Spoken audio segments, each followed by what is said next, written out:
오늘은 교회력으로 주연절입니다. 우리 12월 25일 날은 성탄절로 우리 하나님 앞에 많은 분들이 예배 드렸는데, 주님이 이 땅에 오신 날을 기념하는 것이 성탄절이라면은 우리 2025년 1월 5일 오늘 첫 번째 예배를 드리는 이때는 예수님이 이 땅에 오셔서 그 몸을 사람들에게 보이셨습니다.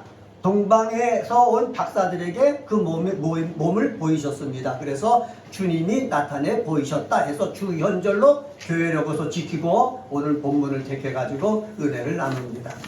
저희들은 이것을 갖다가 주현절 말씀으로 택했지만은 신년 새 축복 예배를 겸하여 드리고 있습니다. 그래서 동방에서 온 박사들의 얘기를 살펴보면서 하나님께서 우리에게 어떤 축복의 말씀을 주실까? 말씀을 읽고 묵상하다가 우리 교회 은혜가 꽃피는 교회인데 우리 삶에 은혜의 꽃이 피어나게 하소서라는 제목을 가지고 세 가지 말씀을 드리려고 합니다.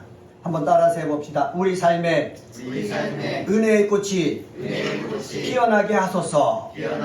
예. 동방에서 온 박사들의 모습을 살펴보면서 어떤 은혜의 꽃이 피어나기를 원하느냐? 먼저 1절서부터 8절을 쭉 읽어보면은 온갖 어려움을 이겨내며 경배하는 은혜의 꽃이 피어나기를 원합니다. 한번 따라서 해봅시다. 온갖 어려움을 이겨내며 경배하는 은혜의 꽃. 네, 이 세상에 쉬운 것은 없습니다. 우리가 하나님 앞에 오늘 예배 드리러 나오잖아요. 우리가 하나님 앞에 예배 드리러 나온다. 그러면 우리 생각에는 하늘도 맑고 교통편도 막히는 것 없이 쭉쭉 뚫리고 또 교회에 예배 드리러 와서 주차할 공간도 넉넉하고 그리고 모든 분위기가 좋을 때에 하나님께 예배 드리길 분위기가 난다 이렇게 생각하는 분이 있을지는 모릅니다. 그런데 이 세상은 그렇게 되지 않는다는 거예요. 오늘 주님 앞에 예배 드리러 나갈 때 비도 오고 눈도 옵니다. 교통도 혼잡합니다. 그리고 교회에 와보니까 주차할 곳도 넉넉하지 않습니다. 그리고 와서 또 예배 드리려고 보니까 사람이 별로 없습니다. 마음이 활짝 열려서 되는 분위기가 나야 되는데 그런 분위기가 일어나지 않는다는 거예요. 그런 가운데서도요, 우리는 어떻게 그런 어려움을 이겨내면서 하나님 앞에 경배하기 위해서 나올 수 있는 그런 믿음의 사람이 되어야 한다라는 말씀입니다. 사랑하는 우리 그리스도인 여러분, 우리 믿음은 말로만이 되어지지 않습니다. 마음만으로 되지 않습니다. 행함이 있는 믿음을 통해서 하나님 앞에 영광 돌릴 수 있는 것을 우리는 기억을 합니다. 그래서 어떤 어려움이 있어도 행함이 있는 그 믿음을 하나님 앞에 보여줌으로 말미암아 하나님 앞에 영광 돌릴 수 있는 우리 그리스도인들 꼭 되시기를 다시 한번 예수님의 이름으로 부탁을 드립니다. 오늘 1절 말씀 보세요. 1절에 보니까는 이렇게 말합니다. 헤롯 왕 때에 예수께서 유대 베들레헴에서 나심에. 누구 때에? 헤롯 왕 때에 예수께서 어디서 나셨다고요? 베들레헴에서 나셨다. 그런데 동방으로부터 박사들이 예루살렘에 이르렀다라고 얘기하고 있습니다. 여러분, 유대 땅 베들레헴에 아기 예수가 나셨는데 동방에 있는 박사들이 이 아기 예수께 경배하기 위해서 어디까지 온 것입니까? 예루살렘까지 온 것입니다. 지금은 비행기가 있죠. 승용차라는 교통편도 있죠. 도로도 잘 뚫려 있죠. 그래서 가고자 하는 마음만 먹고 그리고 가고자 하는 마음뿐만 아니라 재정도 넉넉하면은 어디든지 갈 수가 있는 거예요. 요새는 축구 응원한다고 해서 아시아로 가고 유럽으로 가서 응원할 정도니까는 어디든지 갈 수가 있는 거예요. 그런데 아기 예수님이 태어날 그 당시는 교통편이 이렇게 넉넉하지 않았어요. 이 박사들은 아마 돈이 있었던 것 같아요. 그래서 걸어서 가지는 않았고 낙타를 태우고 그리고 노예를 같이 데리고 별을 보고서 아기 예수께 경배하기 위해서 어디까지 왔습니까? 예루살렘까지 온 거예요.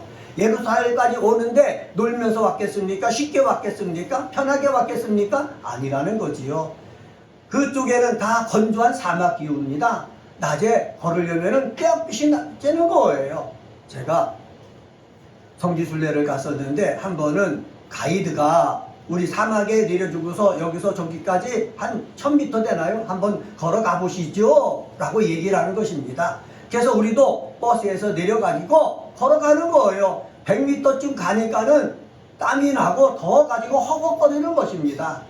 1000m 갈 때는 너무너무 힘든 거예요. 이렇게 힘든 것을 이 박사들은 나귀를 타고 사람들과 함께 누구 별을 보면서 아기 유대인의 왕으로 나신 그 메시아를 경배하러 온 것입니다. 여러분, 마음만 있다고 되어지지 않습니다. 여러분, 말만 한다고 되어지지 않습니다. 행동으로 옮겨야 된다는 사실입니다. 행동으로 옮길 때는 어떤 어려움이든지 다 이겨내야 한다는 말씀입니다.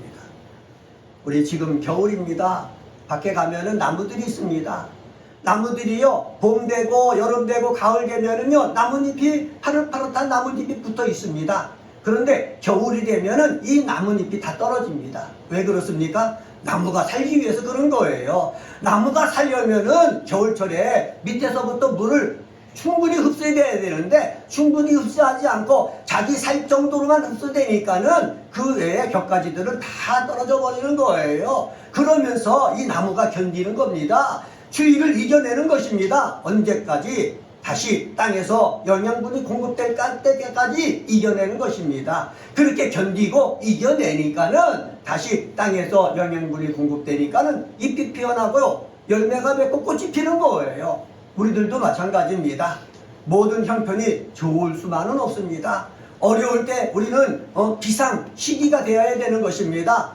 이 주변에 보이는 이 잎이 다 떨어지고 꽃이 피지 않더라도 내가 살아야 되는 것입니다. 내가 살아야만 다음에 하나님께서 영양분을 공급할 때 어떻게 다시 잎을 피우고 꽃을 피워서 열매를 맺을 수가 있는 것입니다.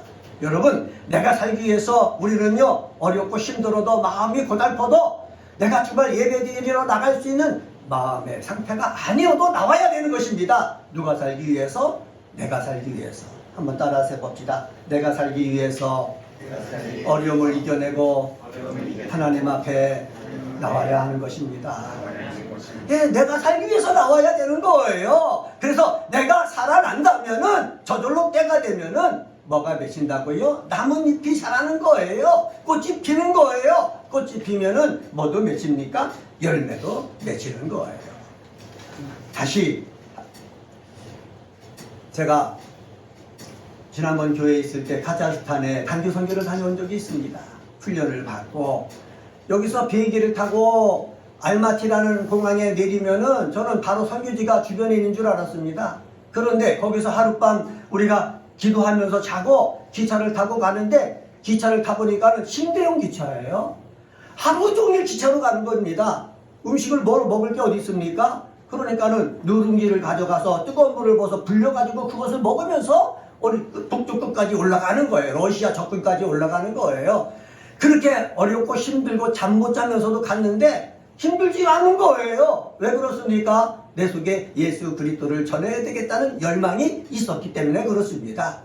내가 정말로 해야 될 열망이 생기면은 어렵고 힘들어도 어렵고 힘든 것이 정말 고통이 되는 것이 아니라 즐거움이 되는 거예요. 기쁨이 되는 거예요. 소망이 되는 거예요. 저는 이 은혜가 꽃피는 교회 나와서 예배 드릴 때에 우리 사랑하는 우리 그리스도인들의 삶이 어렵고 힘들어도 이곳에 나왔을 때 희망을 얻고 용기를 얻고 위로를 받아가지고 여러분이 겪는 어려움이 아니라 나를 키우는, 나를 실현하는 것이구나, 이렇게 여기는 역사가 있게 되어지기를 주의 이름으로 간절히 축원합니다.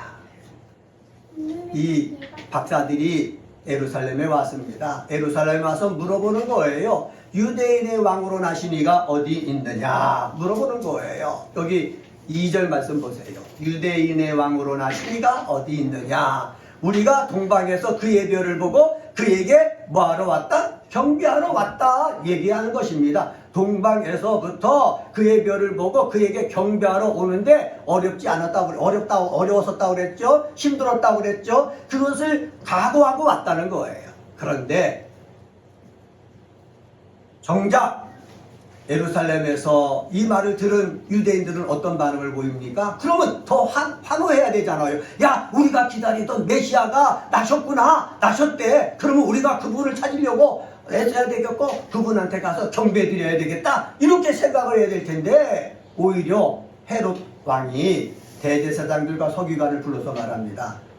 구약 성경에 우리의 메시아가 어디서 난다고 예언됐느냐? 그랬더니 유대 땅 베들레헴에서 조그만 고을에서 난다고 예언되어 있습니다. 이 말을 했어요. 그러면 달려가야 되잖아요. 달려가지가 않는 거예요. 오히려 헤롯 왕은 찾으면은 돌아가는 길에 얘기해라. 그러면서 나도 경배하고 싶다 얘기한 거예요. 정말로 경배하고 싶어서 그렇겠습니까? 아니에요. 자기의 세상 권력이 그 메시아가 태어남으로 말미암아 없어질 것 같기 때문에 그것을 해결하려고 헤롯 왕은 그렇게 얘기하는 거예요.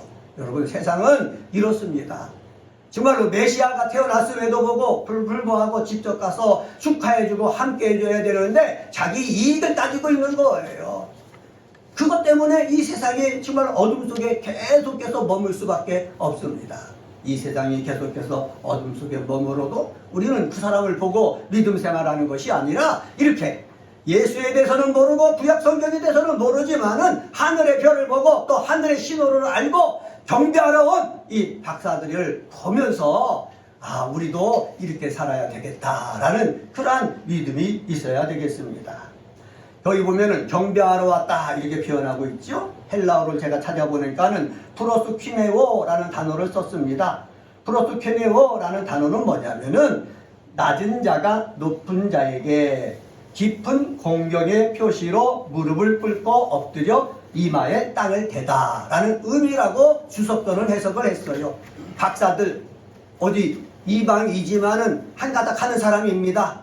그리고 귀한 것을 가지고 보배함에 담아서 드리려고 온 것을 보니까 능력 있는 사람이에요. 귀하고 능력 있는 사람이 아기 예수께 가가지고 뭐 했다는 것입니까? 무릎을 꿇고 경배했다는 거예요. 사람들로부터 인정받는 사람이 아기 예수께 경배했다. 얼마나 귀한 것입니까? 이렇게 경배를 했는데 헤롯 왕, 대제사장들, 서기관들 이 사람들은 어떻게 보입니까? 보이지가 않아요. 예? 여러분, 이게 우리의 세상이에요. 자, 우리는 하나님을 잘 믿는 사람이에요. 왜? 주일에 나와서 예배를 드리니까는. 우리들도요, 대제사장들과 서기관을 쫓아가서는 안 되는 거예요. 나의 안위를 생각하고 그것을 중심으로 한다면은 아무 일도 우리는 못하는 거예요. 근데 박사들처럼 자, 메시아 한 분이 태어났다 그러면은 어떤 어려움이 있다 하더라도 내가 이것을 무릅쓰고 내가 그분 앞에 가서 경배해야 되겠다는 그 믿음이 우리 속에 늘 충만하게 임하게 되어지기를 예수님의 이름으로 간절히 축원합니다. 그럴 때에 우리의 믿음이 살아있는 거예요.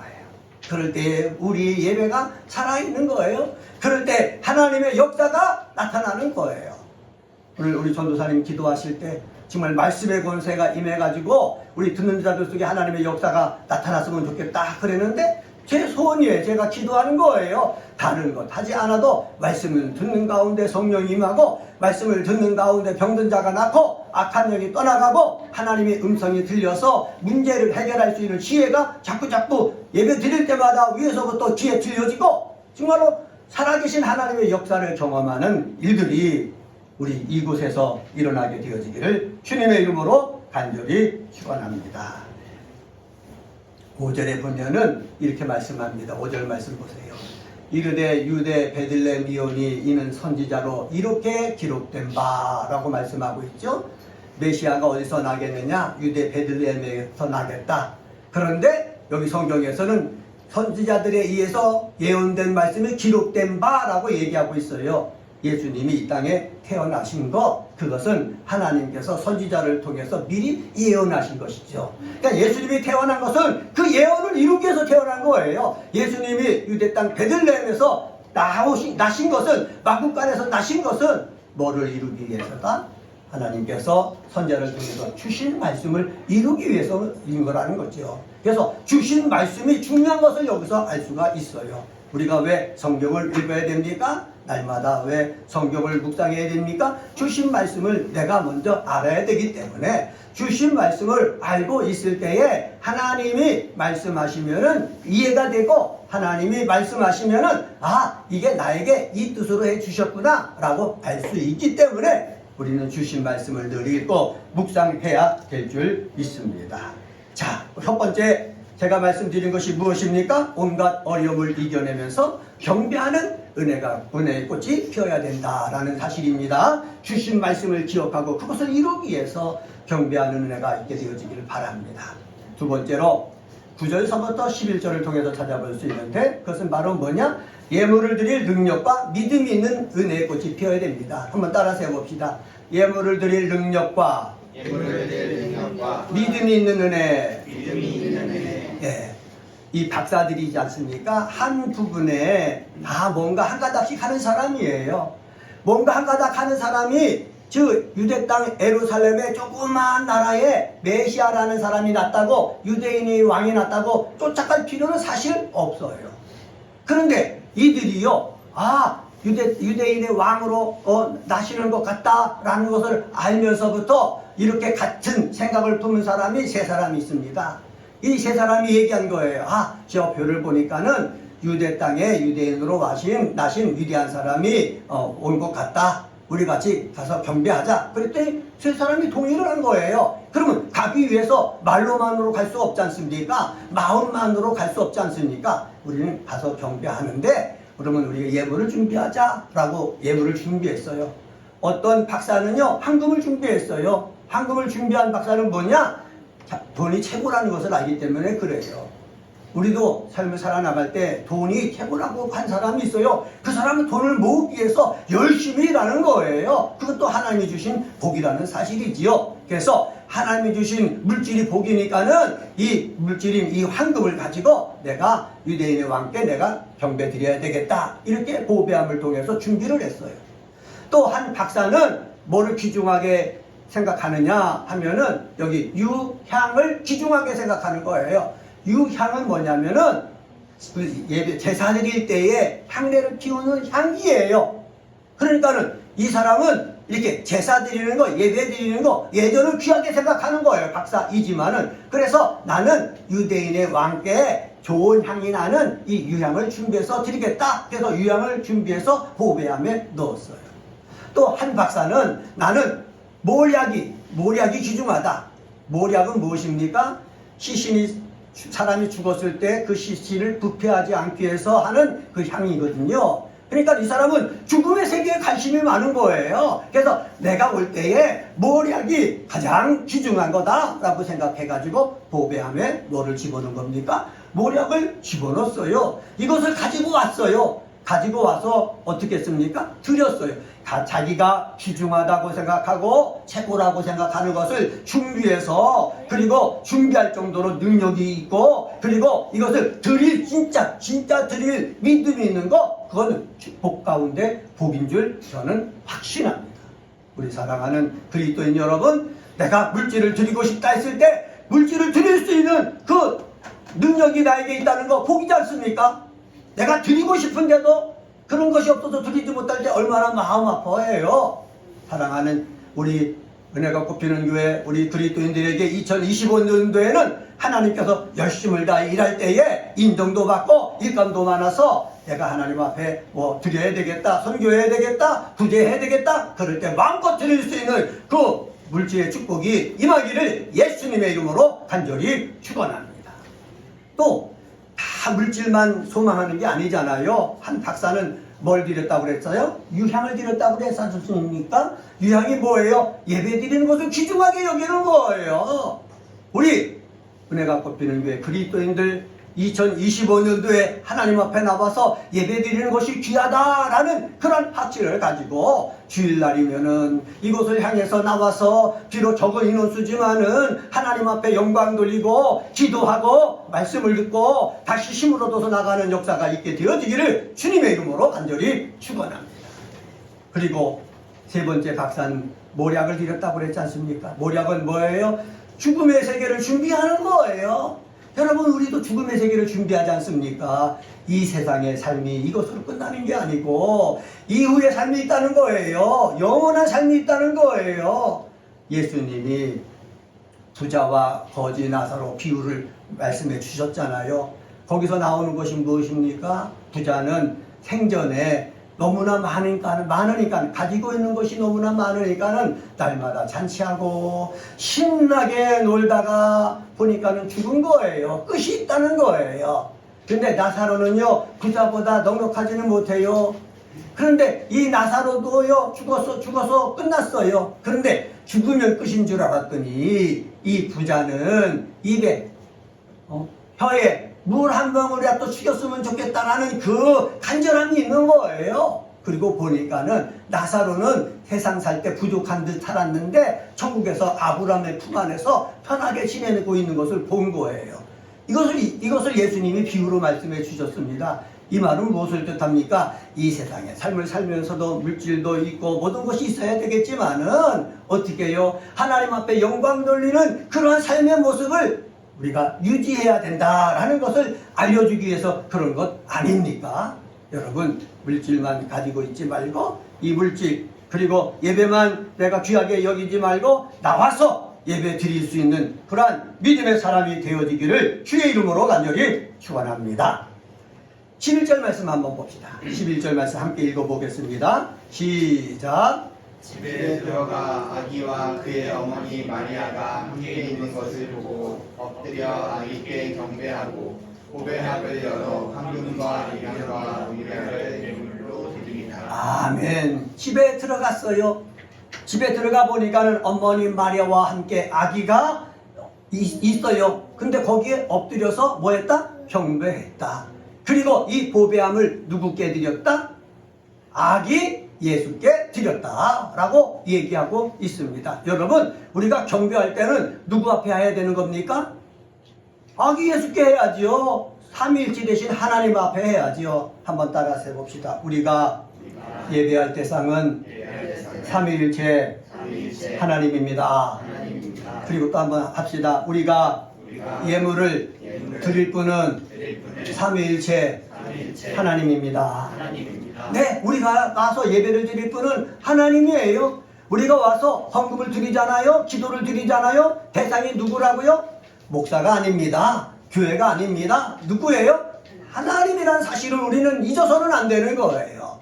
내가 교회 와서 헌금했으니까는 나중에 수가 틀려가지고 교회 떠날 때 내가 헌금한 거 다 내놓으라고 하는 사람이 있다고 그래요. 그건 잘못한 거예요. 왜? 내가 교회에다 아니면 목사에다 헌금했다고 생각하기 때문에 그런 거예요. 우리가 헌금하고 예배드리고 기도한 것은 누구 앞에 한 거다? 하나님 앞에 한 거다라는 사실 우리가 기억을 꼭 해야 되는 것입니다. 그래서 하나님 앞에 할 때 아까 또 다시 반복합니다. 물질의 능력이 있어야 되죠. 예배를 사모하는 예배 사모의 능력이 있어야 되겠죠. 그리고 그로만 끝내지 말고 현시에 내가 육체를 가지고 삶을 살 때에 부족한 것이 많더라도 나중에 천국에 가면은 하나님께서 다 갚아주시고 위로해 주신다라는 이 천국의 소망을 가지고 우리가 살아가는 또 예배드리는 우리 믿음의 사람이 되기를 주님의 이름으로 간절히 축원합니다. 예수님께서 이제 십자가에 달려 죽으시기 전에 한 여인이 나와서 한 옥합에 담겨 있는 향유를 깨뜨려서 예수님 머리에 부었어요. 이것을 본 제자들이 뭐라고 말합니까? 여인의 향이 꾸짖는 거예요. 이 옥합에 들어있는 이 향유를 팔아가지고 가난한 자들에게 주었으면은 많은 사람께 도움이 될 텐데 왜 그것을 깨뜨려가지고 예수님에게 붓느냐? 이렇게 얘기를 했어요. 이 제자들의 눈에는 누가 보인 것입니까? 예수님은 보이지 아니하고 가난한 사람들만 보이는 거예요. 이 깨어진 향유만 보인 거예요. 그런데 이 여인의 눈에는 누구만 보입니까? 예수님만 보인 거예요. 그래서 예수님을 위해서 드렸더니 예수님이 말씀하잖아요. 이 여인이 이 한 것은 내 장례를 미리 준비한 것이다. 그러니까 이 여인이 한 것은 아주 귀중한 일을 한 것이다. 그러면서 이 여인이 한 일을 기념하라고 말씀하셨거든요. 여러분, 우리는요 사람을 위해서 교회에서 일하는 것 아닙니다. 누구를 위해서요? 하나님을 위해서 하는 것입니다. 낭비 같아도요 하나님을 위해서 하면은 하나님이 기뻐하시고 하나님이 더 크게 기념해 주시고 영광 돌린다는 사실을 꼭 기억하시기를 주의 이름으로 간절히 축원합니다. 세 번째로 마지막으로 12절 말씀 보면은 하나님의 지켜주심과 인도하심이 있는 은혜의 꽃이 피어줘야 됩니다. 한번 따라서 해봅시다. 하나님의 지켜주심과 하나님의 지켜주심과 인도하심이 있는 은혜. 인도하심이 있는 은혜. 네, 그렇습니다. 하나님의 지켜주심과 인도하심이 우리 속에 있어야 되는 거예요. 구약 성경에 보면은 이삭에게 아들이 있었어요. 에서와 야곱이 있었어요. 에서는요, 남자다워요. 들에 나가서 사냥하고 많은 친구들을 사귀었어요. 근데 야곱은요, 여성스러워요. 그래서 집에서 어머니와 더불어 지냈어요. 그런데 하루는 팥죽을 끓이는데 형 에서가 밖에서 사냥하고 돌아와서 배고플 때 팥죽을 달라고 하는 거예요. 그때 야곱이 한 제안을 합니다. 형에 있는 장자권을 나한테 이 팥죽에 하십시오. 그러면 제가 팥죽을 드리겠습니다. 무한리필 해드리겠습니다. 얘기한 거예요. 에서는요, 에이, 이 말 이게 뭐가 중요해? 라고 생각하고 알았어. 장자권을 너한테 넘길 거니까는 팥죽을 계속해서 달라. 그래서 팥죽을 실컷 먹었어요. 시간이 지났습니다. 아버지 이삭이 눈이 어두워져 가지고 이제 장자의 축복을 한다는 얘기를 어머니가 들은 거예요. 어머니가 듣자 누구에게 얘기합니까? 야곱에게 얘기해요. 야곱에게 얘기해서 형 대신 네가 장자의 축복을 받으라. 그래가지고 이 야곱이 에서도 속이고 이삭을 속여가지고 들어가서 장자의 축복을 받았어요.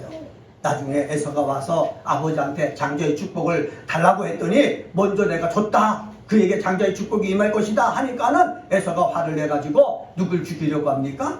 야곱을 죽이려고 하잖아요. 그래서 엄마가 얘기합니다. 야, 너 외삼촌 라반의 집에 당분간 있어라. 그래서 네 형이 이 살인 너를 죽이려고 하는 감정이 사그러들면 너를 부르겠다 해가지고 야곱이 도망갑니다. 혼자서. 도망가는 곳에 가다 보면은 뭐 얼마나 험한 길입니까?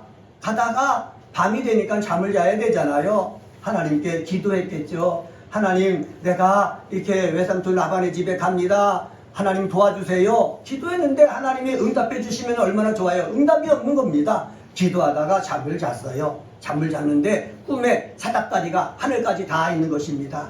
하나님의 사자가 그 사닥다리를 오르락내리락 하는 거예요. 이 야곱이 꿈에 그것을 보니까는 거기서 여호와께서 소리가 지르는데 내가 너와 함께 하겠다. 내가 너와 인도하겠다. 내 할아버지, 아버지에게 주신 그 땅을 너에게 주겠다라는 음성을 들은 거예요. 그것을 듣고 야곱이 거기다 여기는 베델이라 명칭을 정합니다. 여러분, 이것을 가지고요, 이 약속을 가지고 이 야곱은요, 외삼촌 라반의 집에 갑니다. 10년을 보내고 20년을 보냅니다. 어떤 약속? 하나님이 지켜주신다, 함께 하신다는 그 약속을 가지고 간 거예요. 여러분, 이 하나님이 우리와 함께 하신다, 우리를 지켜주신다는 약속이 야곱에게만 있습니까? 아니에요. 저와 여러분에게도 있는 거예요. 하나님은 변함없이 나 혼자 같은 이 세상에 있지만은 나를 지켜주신다, 나와 함께 하신다, 나에게 역사해 주신다 라는 것, 우리는 결코 잊지 않아야 되는 것입니다.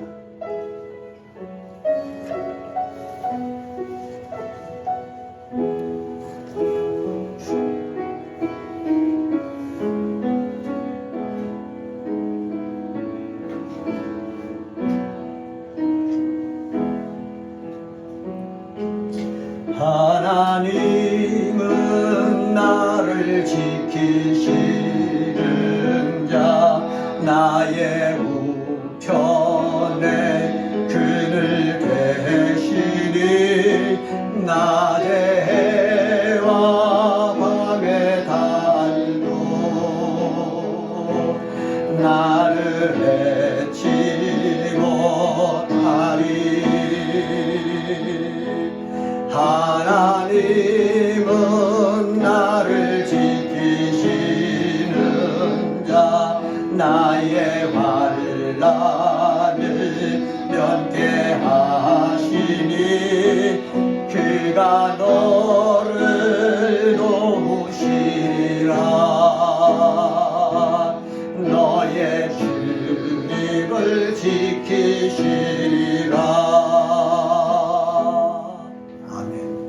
여기 가사 가운데 우리 고쳐 불러야 될 대목이 있어요. 그것은 바로 뭐냐?